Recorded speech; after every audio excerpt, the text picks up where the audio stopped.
This is the entire rear assembly ready to go back in the car. All I need to do now is replace the studs that come out from the bottom of the floor down to mount the subframe, and the entire assembly will be ready to go, lifted back into the car. I'm very impressed with how this came out. I think it looks awesome with the silver and black combination. I really think it's gonna look great under the car.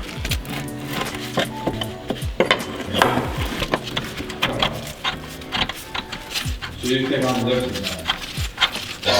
I was about to say, yo, I'm not like you. I can't do it. You mean like me? You think I can lift that shit? I'm just saying. As I pull the rear subframe out, where are you? Where'd you go? Help has arrived. Fuck you. Oh, that high spot is crazy. Like, pull out, like, pull. Yep. No, because you're moving. Then you push too. 3, 2, 1. Oh. Up, forward, up.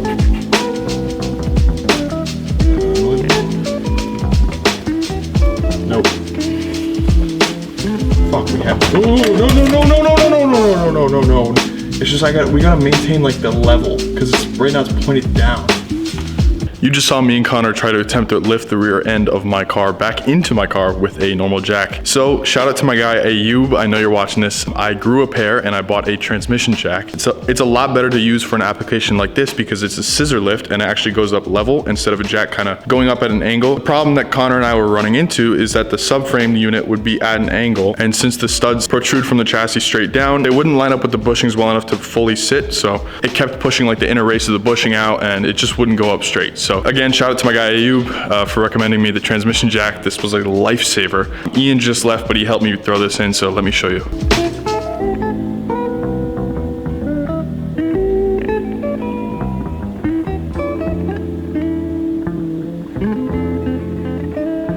So that went in a lot easier than trying it with the jack, and I'm very excited because that was a very big hurdle to get over. Now I'm going to bolt up the trailing arms and have it sit on its own, torque down everything, and the rear end will be back in the car.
So I just cleaned the place up again and kind of laid everything out onto a smaller blanket to kind of visualize what I have left, which actually isn't much, surprisingly. So now it's just kind of a waiting game. I'm still waiting on my calipers from the Rebuilt Caliper Headquarters of America. I'm also waiting on some hardware from Turner. On the front control arms right here, usually there's a stud stock that comes up and you just put a nut onto it to secure the front hub to the front control arm. But Turner's style with their spherical bearing is it's a stud that goes up and down and you fasten it from both ends.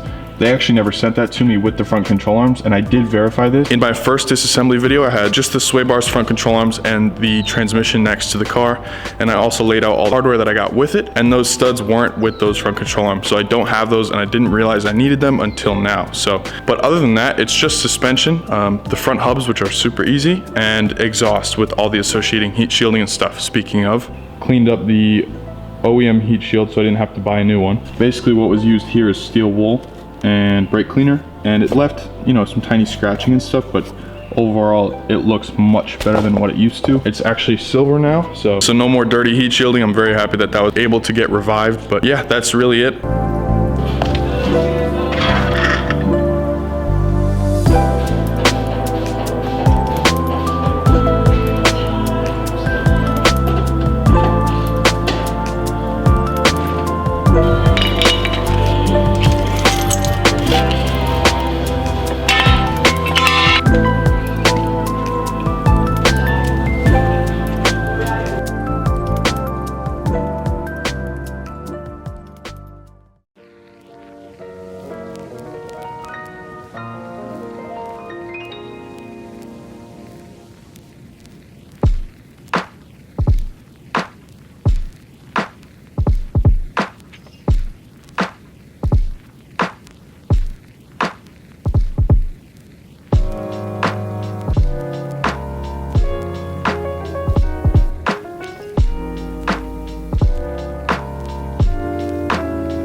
All right, so front hubs are on, and that's gonna conclude it for this one. My brake calipers show up next week, but unfortunately I won't be here. So once I get back from my trip, I'm going out to Texas for another race. It will be the last episode of reassembly, hopefully, until my car gets in alignment and it's back on the road. So I hope you enjoyed this one, and stay tuned for the next video. I'll see you soon.